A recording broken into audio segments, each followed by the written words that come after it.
ప్రియమైన దేవుని వాళ్ళరా, ఈరోజు దేవుడు ఈ భూప్రపంచం మీద ఉన్న 850 కోట్ల మందిని కూడా ఆయన పుట్టించాడు అనే విషయం సత్యం, అందరూ నమ్మాలి.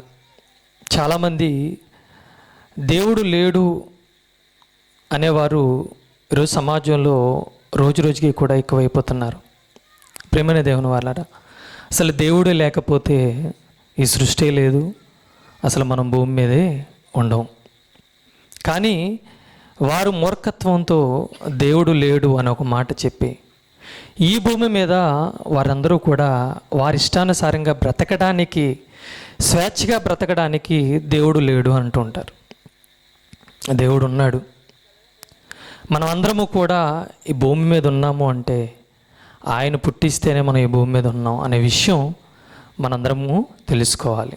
ప్రియమైన దేవుని వాళ్ళారా, నాకు తండ్రి ఉన్నాడు, నా తండ్రి ఉండబట్టే నేను ఈ భూమి మీదకి వచ్చాను, అది నిజం. అదేవిధంగా ఈ భూమి మీద ఉన్న 800 కోట్ల మంది కూడా, 850 కోట్ల మంది జనాభా కూడా, అందరికీ, మనుషులందరికీ కూడా తండ్రి ఉన్నాడు. ఆయనే తండ్రేనా దేవుడు. ప్రియమైన దేవుని వాళ్ళరా, ఆయన ఆదికాండము 2వ అధ్యాయము 7వ వచనం సరే మనందరము కూడా మన బైబిల్ తెరిచి చక్కటి మాటను మనందరం చదువుకుందాం. ఆదికాండము 2వ అధ్యాయం 7వ వచనం. దేవుడైన యెహోవా నేలమంటితో నరుని నిర్మించి వాని నాసికా రంధ్రములలో జీవవాయువును ఓదగా నరుడు జీవాత్మాయను. ప్రియమైన దేవుని వాళ్ళరా, దేవుడు నేలమంటితో నరుని నిర్మించి, ఎవరు చేశారండి? స్వయంగా దేవుడే తన చేతులతో నేలమంటితో నరుని నిర్మించాడు. అంటే ఈ దేహాన్ని నిర్మించాడు. ఈ భూప్రపంచంలో దేవుడు నిర్మించిన ఈ దేహాన్ని ఇంకెవరు కూడా చేయలేరు. చేయగలరండి? ఎవరు చేయలేరు. ఎవరు చేయలేరండి. ఈ చేతిని చేయగలరు ఎవరైనా? చేయలేరు. కళ్ళు, ఈ దేహంలో ఉన్న ఏ అవయవము కూడా ఈ భూప్రపంచం మీద ఉన్న ఎంత మేధావైనా కూడా చేయలేడు. అదందరికీ తెలుసు. ఎందుకు తెలుసా? ఇది దేవుడు మాత్రమే చేయగలడు, దేవుడు మాత్రమే చేశాడు, ఇంకెవ్వరూ చేయలేరు. చేయిపోయిందా? ప్లాస్టిక్ చేయి పెట్టుకుని తిరగడమే నువ్వు. కాలిపోయిందా? ప్లాస్టిక్ కాళ్ళు పెట్టుకుని తిరగడమే నువ్వు. ఏదైనా అవయవం నీకు లోపించిందా? వేరే వ్యక్తి నుంచి నువ్వు తీసుకోవాలి తప్ప నువ్వు సొంతంగా దాన్ని తయారు చేయలేవు. ఎందుకంటే దేవుడు చేశాడు కాబట్టి. ఎవరు చేశారండి? దేవుడు చేశాడు. మరి ఈ మనిషి మేధస్సు దేవుని మేధస్సుకు సరైనదా? లేదండి. దేవుని కన్నా కొంచెము తక్కువ అనిగా మనల్ని చేశాడు అండ్ అర్థమవుతుందా? కాబట్టి ఈ దేహాన్ని ఆయన నిర్మించి, ఈ దేహం కదలాలన్నా, మాట్లాడాలన్నా, చూడాలన్నా లోపల ఒక శక్తి కావాలి. అవునా కదండి? ఇక్కడ అందరికీ మీకు కనిపిస్తున్నాయి, లైట్లు కనిపిస్తున్నాయండి, లైట్లు కనిపిస్తున్నాయి, ప్రొజెక్టర్ కనిపిస్తుంది, అన్నీ కనిపిస్తున్నాయి. ఇవి వెలగాలి అంటే లైట్లు ఉంటే సరిపోద్దా? లేదు, శక్తి ఉండాలి, పవర్, కరెంటు. అది ఉంటే కానీ ఇవన్నీ కూడా వెలగు. ఇక్కడున్న ఏది కూడా పవర్ లేకపోతే పనిచేయదు. ఏ వస్తువు పనిచేయదండి పవర్ లేకపోతే. అదేవిధంగా ఈ దేహం పనిచేయాలంటే ఒక శక్తి, ఒక పవర్ దేవుడు పెట్టాడు. దేవుడు పెట్టాడు. ఆ పవర్ ఎక్కడి నుంచి వచ్చింది అని అంటున్నాడు అక్కడ. మరొకసారి చదువుతున్నాం. నరుని నిర్మించి వాని నాసికారంధ్రములో జీవవాయువు ఊదగా, ఎవరు ఊదారు? దేవుడు ఊదగా నరుడు జీవాత్మ ఆయన అప్పుడు లేచాడండి టక్కుమని. ఎవరు? ఆదాము. లేచాడు, నిలబడ్డాడు, చూడగలుగుతున్నాడు, మాట్లాడగలుగుతున్నాడు, ప్రతి పని చేయగలుగుతున్నాడు. ఎప్పుడు? శక్తి వచ్చినప్పుడు. ఆ శక్తి ఎవరిలోంచి వచ్చింది? దేవునిలో నుంచి వచ్చింది. ఏమండి? దేవునిలో నుంచి వచ్చింది ఆ శక్తి. అప్పుడు ఆదాము నిలబడగలిగాడు, మాట్లాడగలిగాడు, చూడగలిగాడు, ఈ ప్రకృతిని అంతా కూడా చూస్తున్నాడు, అన్నిటినీ కూడా అనుభవిస్తున్నాడు. ఒకవేళ ఆ శక్తి వెళ్ళిపోయిందనుకోండి, శరీరం కదులుతుందా? కదలదు, మాట్లాడదు, ఏమీ కదలదు. దాన్ని మీరు కొట్టినా తిట్టినా ఏమీ కదలదు. చూసారా? ఆ శక్తి ఎవరిలోంచి వచ్చింది? దేవునిలో నుంచి వచ్చింది. ప్రియమైన దేవుని వారు, అది ప్రారంభ సృష్టి దేవుడు చేసింది. తర్వాత ఆదాము నుంచి అనేక మంది, ఆదాము గర్భం నుంచి ఆదాము అవ్వ, సాటైన సహకారి ఎవరు? అవ్వ. వారి ఇరువురి నుంచి మరల ఎవరు కావాలి? దేవునికి పిల్లలు కావాలి, పిల్లలు కావాలి. ప్రారంభంలోనేమో ఏం చేశాడు ఆయన? మట్టితో నిర్మించాడు. అవునా కదా? మరొక మాట మనం బైబిల్కి వెళ్ళి చూద్దాం. యెషయా గ్రంథము 44వ అధ్యాయము. యెషయా గ్రంథము 44వ అధ్యాయము 2వ వచనం చదువుకుందాం. యెషయా గ్రంథము 44వ అధ్యాయము 2వ వచనం. నిన్ను సృష్టించి తల్లి గర్భములో నిన్ను నిర్మించి. ఇప్పుడు ఎక్కడ నిర్మిస్తున్నాడంట?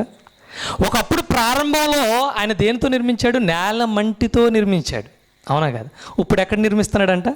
తల్లి గర్భములో. ఎంత స్కాలర్ అయినా అండి, ఎంత పెద్ద డాక్టర్ అయినా కూడా తల్లి గర్భంలో శిశువు ఏ రకంగా రూపు చెందుద్దో ఎవరికి తెలియదండి. ఎందుకు తెలుసా? అది చేసేది దేవుడు కాబట్టి. నీకు తెలియదు. ఏమండి? తెలుసా? తెలియదండి. స్కానింగ్ రిపోర్ట్లకి వెళ్తూ ఉంటాం మనం, డాక్టర్ స్కానింగ్ రాస్తూ ఉంటుంది. వెళ్ళినప్పుడల్లా స్కానింగ్ తీసుకురమ్మంటుంది. స్కానింగ్ తీస్తాం, ఆవిడకి చూపిస్తాం. స్కానింగ్ తీస్తాం, ఆవిడకి చూపిస్తాం. ఆవిడ చూస్తాం అన్నమాట స్కానింగ్ రిపోర్ట్లో. Okay okay. గర్భంలో బిడ్డ ఏం చేస్తుంది? చక్కగా రూపుదిద్దుకుంటుంది. చెవులు వచ్చాయి, ముక్కు వచ్చింది, చాలా బాగున్నాడు బిడ్డ అని చెప్పి డాక్టర్ ఏది చూసి చెప్తుంది? స్కానింగ్ తీసుకుని. కానీ లోపల నిర్మించేది ఎవరంట? దేవుడు. 2 చేతులు, 2 కాళ్ళు, 2 కళ్ళు, చెవులు, నీకు కావలసిన ప్రతి అవయవము కూడా ఆయన ఏం చేస్తున్నాడు? తల్లి గర్భంలో నిర్మిస్తున్నాడు. అదే అంటున్నాడు, చదవండి. నిన్ను సృష్టించి గర్భములో నిన్ను నిర్మించి నీకు సహాయం ఎవరు చేస్తున్నారు? దేవుడు. ఏమండి? ఈ భూమి మీదకి నువ్వు రావడానికి దేవుడు ఏం చేస్తున్నాడు? చక్కగా తల్లి గర్భం, తండ్రి గర్భంలోంచి ఒక నీటి బొట్టు, ఒక శుక్ర కణం, ఒక బొట్టు, కోట్ల శుక్ర కణాల్లో ఒక బొట్టు తల్లి గర్భంలోకి వెళ్ళి ఫలదీకరణం చెంది రూపించుకుంటుంది బిడ్డ. అవును కదండి? అప్పుడప్పుడు సాహస ప్రిన్స్ని నేను అంటూ ఉంటాను, ఏమంటే, ఎక్కడి నుంచి వచ్చారో బాబు నువ్వు? ఒక 3 ఏళ్ళ క్రితం, ఒక 4 ఏళ్ళ క్రితం నువ్వు లేవు కదరా, ఎక్కడి నుంచి వచ్చావురా బాబు నువ్వు అంటూ ఉంటానండి. వాడు చాలా రౌడీగా ఉంటాడు అనమాట. ఎవరు మాట వింటు, ఎవరన్నా ఏమన్నంటే అస్సలు ఒప్పుకోడు అనమాట. నాతో ఫుల్గా ఫైట్ చేస్తూ ఉంటాడు వాడు నేను అనుకుంటూ ఉంటాను, రీ 4 సంవత్సరాల క్రితం నువ్వు, ఒక 3 సంవత్సరాల క్రితం ఎక్కడున్నావురా బాబు నువ్వు అంటే, ఎక్కడున్నాడండి? ఎక్కడున్నాడు? వాళ్ళ తండ్రిలో ఉన్నాడు. మరి మణికంఠ ఎక్కడున్నాడు? మణికంఠ వాళ్ళ తండ్రిలో. అలా తండ్రి గర్భాలు దాటుకుంటూ ఈ తరములో ఈ భూమి మీదకి వచ్చాడు. ఎవరు? సాహస్ని నిర్మించింది ఎవరు? మణికంఠ గారా? సంధ్య గారా? కాదండి. దేవుడే నిర్మించగలడు. ఇంకెవ్వరు నిర్మించలేరు ఈ దేహాన్ని. అంత చక్కటి నిర్మాణం దేవుడు చేస్తున్నాడు. చక్కగా నిర్మించి ఈ భూమి మీదకి పంపించాడు. ఎందుకు పంపించాడు? ఇప్పుడు క్వశ్చన్. ఓకే, చక్కగా నేను నిర్మించాడు, ఈ భూమి మీదకి పంపించాడు. నువ్వు రాకముందే ఈ భూమి మీద నీకు ఏం కావాలో ఈ సృష్టిలో ప్రతీదీ పెట్టేశాడు. అవునా కదండి? ఈ సృష్టిలో ప్రతిదాన్ని, నీకు కావాల్సిన ప్రతీదీ కూడా ఈ సృష్టిలో పెట్టి నీ పాదాల కింద పెట్టేశాడు దేవుడు. దేవుడికి నువ్వంటే ప్రేమ. నువ్వు ఈ భూమి మీదకి రాకముందే అన్నీ సమకూర్చేశాడు. ఏమండి? సమకూర్చి నిన్ను ఈ భూమి మీదకి పంపించాడు. ఎందుకు పంపించాడు? ఏం లేదండి, భూమి మీదకి మనం ఎందుకు పుడతాం అంటే, పుడతాం, జీవిస్తాం, మనకు కావాల్సిందంతా కూడా శుభ్రంగా తిని అనుభవించి ఏం చేస్తాం? వెళ్ళిపోతాం అంటాం. చాలా తప్పండి.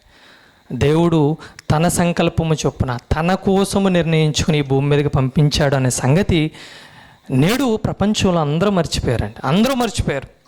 అందరి సంగతి పక్కన పెడితే క్రైస్తవులకి చాలామందికి ఇంకా అర్థం కాలేదు దేవుని యొక్క ఉద్దేశాలు ఇంకా క్రైస్తవులకే అర్థం కాలేదు. క్రీస్తుని ధరించుకున్న వారికి అర్థం కాలేదు అసలు మనం ఎందుకు పుట్టామనే సంగతి. ఏదో దేవుడండి, ఒక దేవుడిని నమ్మాలండి, ఓకే, యేసుక్రీస్తు వారిని నమ్ముకున్నాం, ఆయనకి ప్రార్థన చేస్తాం, ఆయన కానుకేస్తాం. ఎందుకో తెలుసా? ఆయన మాకు ఏదోటి చెయ్యాలి. దేవుడు ఏదో చేస్తాడని ఈ భూమి మీద మనం ఏం చేస్తాం? దేవుడిని నమ్ముకుంటాం. ప్రియమైన దేవుని లేదు, మనము భూమి మీదకి రావడానికి ఒక సంకల్పం ఉంది. దేవునికి ఒక ఉద్దేశం ఉంది. నువ్వు రాకముందే ఆయన నీ కోసము ఒక పని నిర్ణయించుకుని నేను భూమి మీదకి పంపించాడు. అదే అంటున్నాడు ఆయన. అపోస్తులైన పౌలు గారు ఎఫెసీయులకు రాసిన పత్రిక, ఎఫెసీయులకు రాసిన పత్రిక 1వ అధ్యాయము 4వ వచనం నుంచి చదవండి. 1వ అధ్యాయం 4వ వచనం నుంచి చదవండి. ఎట్లనగా తన ప్రియుని యందు తాను ఉచితముగా మనకు అనుగ్రహించిన తన కృపామహిమకు కీర్తి కలుగునట్లు తన చిత్త ప్రకారమైన దయా సంకల్పము చొప్పున యేసుక్రీస్తు ద్వారా తనకు కుమారులుగా స్వీకరించుటకై మనలను ముందుగా తన కోసము నిర్ణయించుకొని ఎవరి కోసం నిర్ణయించుకున్నాడంట? తన కోసము నిర్ణయించుకొని. ఈరోజు భూమి మీదకి వచ్చిన సాహసు ఎవరి కోసము నిర్ణయించుకుని ఈ భూమి మీదకి వచ్చాడు? దేవుని కోసం, దేవుని పని చేయడానికి, దేవుని సంకల్పాన్ని నెరవేర్చడానికి ఈ భూమి మీదకి వచ్చాడు. సాహసించే కదా, మనందరం ఆయన నిమిత్తమే వచ్చాం, ఆయన పని చేయడానికే వచ్చాం. ఆయన అనుకుంటేనే మనం ఈ భూమి మీదకి వచ్చాం. కానీ మర్చిపోయాం ఎందుకు వచ్చామనే సంగతి మనం మర్చిపోయి పాపములో పడిపోయి మనకు నచ్చినట్టుగా ఈ భూమి మీద బ్రతికిస్తుంటే ఆయన ఏం చేశాడు తెలుసండి? మనల్ని ప్రేమించి, మరొకసారి మనల్ని ప్రేమించి ఈ భూమి మీదకి తన కుమారుని పంపించాడు, యేసుక్రీస్తు వారిని పంపించి ఆయన రక్తముతో ఏం చేశాడండి? మన పాపాలను కడిగి మన శుద్ధులుగా చేసి మరలా ఏం చేస్తున్నాడు? ఆయన ఏం చేస్తున్నాడు? నా కోసం బ్రతకండి అని అడుగుతున్నాడు. నేనే కదా మిమ్మల్ని పుట్టించుకున్నాను, నా కోసమే కదా మిమ్మల్ని పుట్టించుకున్నాను, జగత్తు పునాది వేయబడక ముందే కదా నేను ప్రేమ చేత మిమ్మల్ని ఏర్పరచుకున్నాను, నా కోసం నా పని చేయాలనే కదా భూమి మీదకి మిమ్మల్ని పంపించాను అని దేవుడు అంటుంటే, ఈరోజు భూమి మీద ఉన్న మనుషులు ఎంత దారుణంగా తయారైపోయారండి. సమాజంలో ఎంత దారుణంగా తయారైపోయారు మీకు తెలుసు. కన్న కొడుకే కన్న తల్లిని చంపుతున్నాడు, కన్న తల్లిదండ్రులే కన్న పిల్లల్ని చంపుకునే స్థితిలో ఈరోజు ప్రపంచం ఉందండి. ప్రియమైన దేవుని వారు, చాలా దారుణంగా తయారైపోయిందండి. ఈరోజు ప్రపంచాలే ఏం చేస్తున్నాయంటే, దేశాల మీద దేశాలు ఏం వేసుకుంటున్నాయి? బాంబులు, యుద్ధాలు. ఏంటండి అసలు దేవుని ఉద్దేశాలు అర్థమైనవి అంటారు ఈ ప్రపంచానికి? అర్థం కాలేదు కాబట్టి ఒకరికొకరిని ఏం చేసుకుంటున్నారు? చంపేసుకుంటున్నారు. వాళ్ళ యొక్క జన్మ యొక్క పరమార్థం వారికి అర్థం కాక తోటి మనిషిని ఏం చేస్తున్నాడు? చంపేస్తున్నాడు. హంతకుడుగా మారిపోతున్నాడు, క్రూరంగా మారిపోతున్నాడు. ప్రియమైన దేవుని వాళ్ళ ఇంత దారుణంగా తయారైపోతున్నారు ప్రియమైన దేవుని వాళ్ళ. కానీ దేవుడు మన మీద చాలా చాలా తలంపులు మన మీద పెట్టుకుని ఈ భూమి మీదకి పంపించాడు. అదే అంటున్నాడు కీర్తనల గ్రంథము 40వ అధ్యాయము 5వ వచనం చదువుకుందాం అండి. కీర్తనల గ్రంథము 40వ అధ్యాయము 5వ వచనం.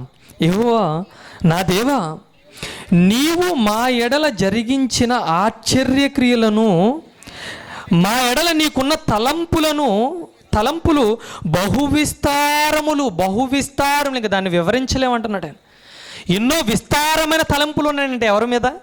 మన మీద. ఈరోజు మన పిల్లల మీద మనకి చాలా తలంపులు ఉంటాయి. ఏంటవి? వీడు కలెక్టర్ అయిపోవాలి, ఒక ఇంజనీర్ అయిపోవాలి, ఒక డాక్టర్ అయిపోవాలి, ఏదో ఒక ప్రయోజకుడు అయిపోవాలి, గొప్పవాడైపోవాలి, మంచి పేరు సంపాదించాలి అనుకుంటాం. మన పిల్లల పట్ల మనం అనుకుంటాం లేదండి? అనుకుంటాం కదండి. అలా చూస్తున్నారేంటండి? ఒక జిలాయిగా, ఒక పోకిరిగా అయిపోవాలనుకుంటామా? అనుకోం కదండి. గొప్పవాడు అవ్వాలి వాడు అనుకుంటావా? దేవుడు కూడా అనుకుంటున్నాడు. ఏమనుకుంటున్నాడు? నా పిల్లవాడు ఏం చేయాలి? నా ఉద్దేశాలు నెరవేర్చాలి.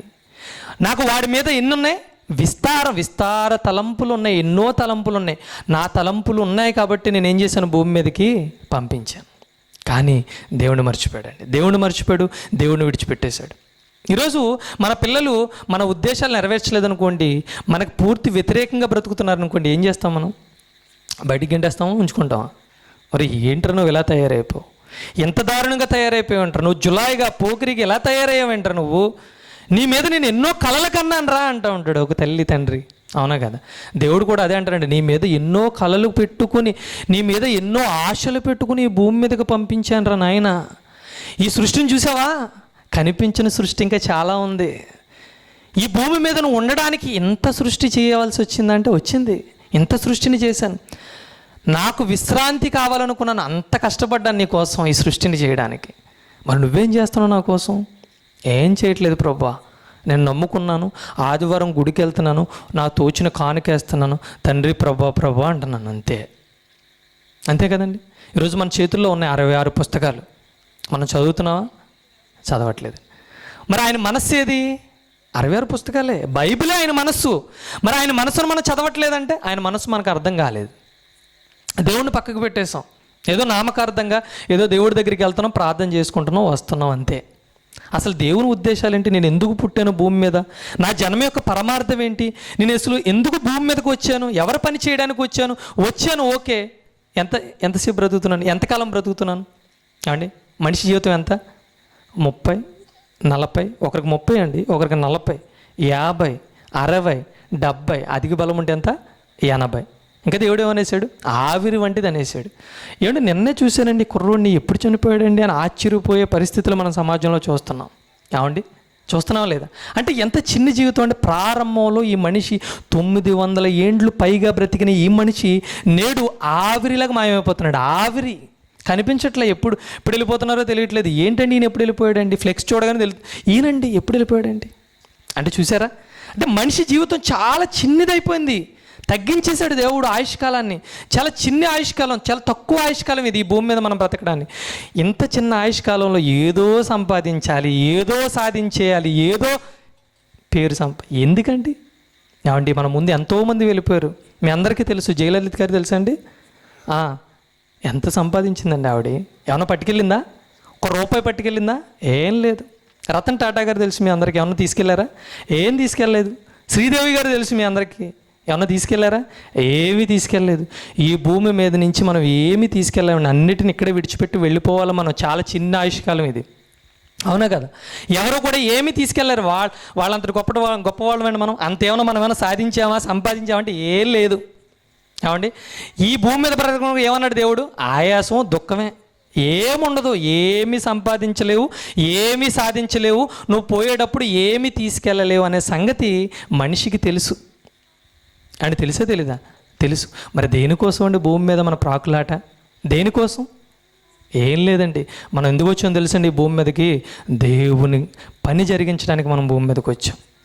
ఆయన చిత్తాన్ని నెరవేర్చడానికి భూమి మీదకి వచ్చాం. అందుకే ఒక ఆయన్ని ముందుగా మన ముందు పెట్టాడు. ఎవరిని? యేసుక్రీస్తు వారిని ముందుగా పెట్టాడు. ఆయన భూమి మీదకి ఎలా వచ్చాడు? శరీరధారిగా. మనం అలా వచ్చాం. ఆయన భూమి మీద 33.5 ఏళ్ళు ఎలా బ్రతికాడు? అలా బ్రతకాలని దేవుడు కోరుకుంటున్నాడు. ఆయన ఎలా అయితే భూమి మీద జీవించి తండ్రి చిత్తాన్ని నెరవేర్చి ఆయన పరలోకం వెళ్ళిపోయాడు, సేమ్ అదే రీతిగా మనము కూడా భూమి మీదకి వచ్చాం. ఆయన కోసం గొప్పగా బ్రతకడం, అదే మన పని. బ్రతికి మనం ఏం చేయాలి? యేసుక్రీస్తు వారిలాగా తండ్రి చెంతకి చేరిపోవాలి. ఆయన ఏమన్నాడు? నాలో పాపం ఉందని స్థాపించగలవాడు ఎవ్వడు కూడా లేడు. అంత ధైర్యంగా ఈ భూప్రపంచం మీద ఎవ్వరు స్టేట్మెంట్ ఇవ్వలేరు. అంత చక్కగా బ్రతికాడండి యేసుక్రీస్తు వారు. ఇవాళ నేను క్రీస్తుని నమ్ముకున్నాను అంటే, క్రీస్తు నమ్ముకోవడం ముఖ్యం కాదండి, క్రీస్తులాగా బ్రతకడం ప్రాముఖ్యం. క్రీస్తు నమ్ముకోవడం కాదండి, క్రీస్తులాగా బ్రతకడం ప్రాముఖ్యం. ఇంకా మనం ఏం మానలేదు? సీరియల్ చూడడం మానలేదు, సినిమాలు చూడడం మానలేదు, అబద్ధాలు ఆడడం మానలేదు, ఏమండి దొంగతనాలు చేయడం మానలేదు, పక్కోడి మీద చాడీలు చెప్పడం ఇవి అస్సలు మానలేదు. ఏమండి ఇంకా మన జీవితాలు ఎలా ఉన్నాయి? దేవునికి దూరంగానే ఉన్నాయి. ఇంకెప్పుడండి దేవుని ఇష్టాన్ని మనం నెరవేర్చగలం? ఎందుకో తెలుసండి, దేవుని మనకు అర్థం కాలేదు. మనం దేనికోసం బ్రతుకుతున్నామంటే, మత్తయి సువార్త, నేను త్వరగా ముగించేస్తానండి. మత్తయి సువార్త 6వ అధ్యాయము 25వ వచనం చదువుకుందామండి. చాలా చక్కటి మాట ఇది, మనందరికీ సరిపోయే మాట ఇది. అందువలన నేను మీతో చెప్పినదేమనగా, ఏమి త్రిందుమో ఏమి త్రాగుదుమో అని మీ ప్రాణమును గూర్చేయనను, ఏమి ధరించుకుందుమో అని మీ దేహమును గూర్చేయనను చింతింపకుడి అనడా? చింతించండి అనడా? చింతించమంటున్నాడా? చింతించొద్దంటున్నాడా? దేవుడు అలాగే చెప్తాడండి. మా చింత అంతా దేని గురించి? తినడం గురించే, త్రాగడం గురించే, ధరించుకోవడం గురించి. అవునా కదండి? ఇక్కడున్న మీరందరూ ఉన్నారు చూసారా? మీరందరూ ఒక పూట భోజనం లేకపోతే ఉండగలరా? అస్సలా ఏముండాలి? మన డైలీ లైఫ్లోని ఫస్ట్ ఉదయాన్నే లెగ్గానే మనకేం గుర్తొస్తుంది? తిండే. ఏం టిఫిన్ చేసుకోవాలి ఇవాళ, ఏం తినాలి ఇవాళ, అవునా కదండి? అంతకు మించి ఏమన్నా వస్తుందా? టిఫిన్ ఆకలిసేస్తుంది తొందరగా, అమ్మాయి ఉండేవా టిఫిన్, అవునా కదా? అంటే ఉదయాన్నే లెగ్గానే మనకి ఏం కావాలి? టిఫిన్ కావాలి. ఓకే, టిఫిన్ తిను, దేవుడిచ్చాడు, చక్కగా తిను. ఓకే, ఆయన కోసం వచ్చావు, తిన్న తర్వాత ఏం చేసావు? నీ పని మీద బయలుదేరిపోతావు నువ్వు. మళ్ళా మధ్యాహ్నం గంట కొడుతుంది, ఏంటి? తిండి. మధ్యాహ్నం నుంచి మరలా నువ్వేం చేస్తావు? నీ పని చేసుకుంటావు, సాయంత్రం వస్తావు, మరలా ఏంటి? తిండి. అంటే డైలీ రోజులోని నీ పని తిండి, నీ పని తిండి. మరి దేవుడు కనీసం రోజులో ఒక అరగంట, ఒక గంట అయినా మనం బైబిల్ తెరిచి చదువుతాం. అసలు దేవుని మనసు ఏంటి, అసలు దేవుని గురించి నేను తెలుసుకోవాలని బైబిల్ తెరిచి మనం చూస్తాం. అబ్బే ఎవరునండి, అందరూ తమ పనుల మీద వెళ్ళిపోతూ ఉంటారు తిండి కోసం. ఇంతకీ సంపాదన అంతా దేనికి రా బాబు అంటే అది కూడా తిండి కోసమే. జానెట్ పొట్ట నింపుకోవడానికి ఎన్ని విద్యలంట? కోటి విద్యలంట. ఏంటి ఈ భూమి మీద బ్రతకడానికి, ఈ చిన్ని జీవితానికి ఎన్ని విద్యలంట? ఏంటి ఈ పొట్ట నింపుకోవడానికి? కోటి అంట. మరి పరలోకం చేరాలి అని అంటే ఏ విద్య లేదు. ఏదే విద్య? దేవుడిచ్చాడు మహావిద్య అండి. ఇది నేర్చుకోవాలి. ఎప్పుడు వెళ్ళిపోతామో తెలియదు, గ్యారంటీ లేని లైఫ్. ఏమంటున్నాడు? ఏమి తిందుమో ఏమి త్రాగుదుమో అని మీ ప్రాణమును గూర్చి అయినను, ఏమి ధరించుకుందుమో అని మీ దేహాల గురించి మీరు చింతించకండి అయ్యా. చింతించకండి, మీరు ఏదోటి ధరించుకోండి. ఇక్కడ ఉన్న స్త్రీలైన వారు ఉన్నారండి, ఒక 10 రోజుల్లో పెళ్ళి ఉందనుకోండి, 10 రోజులు కదా, నెల రోజుల ముందు పెళ్ళి ఉందండి. నెల రోజుల ముందే మనం ఏం చేస్తాం? ఆ పెళ్ళికి ఏం చీర కట్టుకోవాలి, నెల రోజుల ముందే ఖచ్చితంగా. ఏమండి ఆలోచించరా? ఖచ్చితంగా ఆలోచిస్తారు. ఒకవేళ ఆ పెళ్ళికి వెళ్ళేటప్పుడు నగలు లేవనుకోండి, ఎవరి దగ్గర అప్పు అడగాలి. అవునా కదా? అంటే చూసారా, ఏం ధరించుకోవాలని ఆలోచన. దేవుడేమో రేపేమి సంభవించినో నీకు తెలియదు అంటున్నాడు ఆయన. నువ్వేమో రేపటి గురించే నీ ఆలోచన, చింత అంటున్నాడు ఆయన. ఏమి తిందుమో ఏమి త్రాగుదమో అని, ఏమి ధరించుకుందామని మీరు ఏం చేయకండి, చింతించకండి అంటున్నాడు దేవుడు. ఆయన చింతించొద్దు అన్నా కూడా మనం వేటి గురించి? వాటి గురించే చింతిస్తున్నామండి ప్రియమైన దేవుని వారు. వాటి గురించే మనం చింతిస్తున్నాం. అందుకని ఆయన ఏమంటున్నాడు అపోస్తలుడైన పౌలు గారు కొరింథీయులకు రాస్తూ మొదటి పత్రిక అండి, కొరింథీయులకు రాసిన మొదటి పత్రిక 7వ అధ్యాయము 31వ వచనం చదువుకుందాం. 31వ వచనం. ఈ లోకము అనుభవించువారు అమితముగా అనుభవింపనట్టును ఉండవలెను. ఎలయనగా ఈ లోకపు నటన గతించిపోతుంది. ఈ లోకపు నటన గతించిపోతుంది. నటన అంటున్నాడేంటి? నటనే మరి ఇదంతా. అవునా కదా? అవునా కదా? ఒక తండ్రిగా ఒక పాత్ర పోషిస్తున్నాను నేను ఎక్కడ? ఈ భూమి మీద. ఒక తల్లిగా ఒక పాత్ర, ఒక కొడుకుగా ఒక పాత్ర, ఒక కుమార్తెగా ఒక పాత్ర. ప్రతి ఒక్కరూ కూడా వాళ్ళ పాత్రలు పోషించి బాయ్ చెప్పి వెళ్ళిపోవడమే నటన. ఇది నటనా జీవితం. ఇది చాలా చిన్న జీవితం. ఎవరైనా కన్ను మూసారనుకోండి ఏం చేస్తాం? పంపించేస్తాం. ఉంచుకుంటామండి? పంపించేస్తాం. ప్రియమైన దేవుని ఆయన ఏమంటున్నాడు? అమితముగా ఈ లోకమును మీరు ఏం చేయకండి, అనుభవింపనట్టుగా ఉండండి. అనుభవించకండి, అమితముగా అనుభవించకండి అని. ఎలయనగా ఈ లోకపు నటన ఏమైపోద్ది? గతించిపోతుంది. గతించిపోయే దాని గురించి ఎందుకు మీరు ఇంత చింతిస్తున్నారు? గతించిపోయే దాని గురించి ఎందుకు మీరు ఇంత ప్రయాసపడుతున్నారు? ప్రియమైన దేవుని వాళ్ళారా అని దేవుడు అంటున్నాడు. ఇలాగా దేవుని గురించి గొప్పగా బ్రతకవలసిన మనిషి, ఆయన ఉద్దేశాలు నెరవేర్చవలసిన మనిషి ఏమైపోయాడండి? చెడ్డోడైపోయాడంటండి. చెడ్డోడు, అబ్బా గొప్ప చెడ్డోడైపోయాడంటండి. మళ్ళీ చెడ్డోడు కూడా కాదు, గొప్ప చెడ్డోడైపోయాడంట. ప్రియమైన దేవుని వారు వాళ్ళ ఊహ ఎల్లప్పుడూ కూడా ఎలా ఉందంట? చెడ్డది. ఆదికాండము 6వ అధ్యాయము 5వ వచనం అండి. ఆదికాండము 6వ అధ్యాయము 5వ వచనం. నరుల చెడుతనము భూమి మీద గొప్పదన్నాడు. గొప్పదంటే అది మంచి సర్టిఫికేట్ ఇచ్చాడు అనుకున్నారు మీరు. ఇంకా చెడ్డలో గొప్ప చెడ్డవాళ్ళం అంట మనం. ఎంత చెడ్డవాళ్ళం? గొప్ప చెడ్డవాళ్ళం అనంట. చెడ్డదనియు గొప్పదనియు వారి హృదయముల యొక్క తలంపుల్లోని ఊహ అంతయు ఎల్లప్పుడూ కేవలం ఎలా ఉందంట?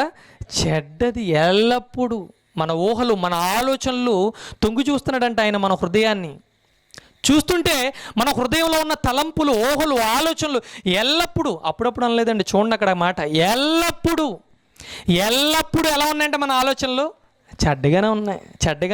ఎప్పుడు మన ఆలోచనలు ఎలా ఉంటాయండి?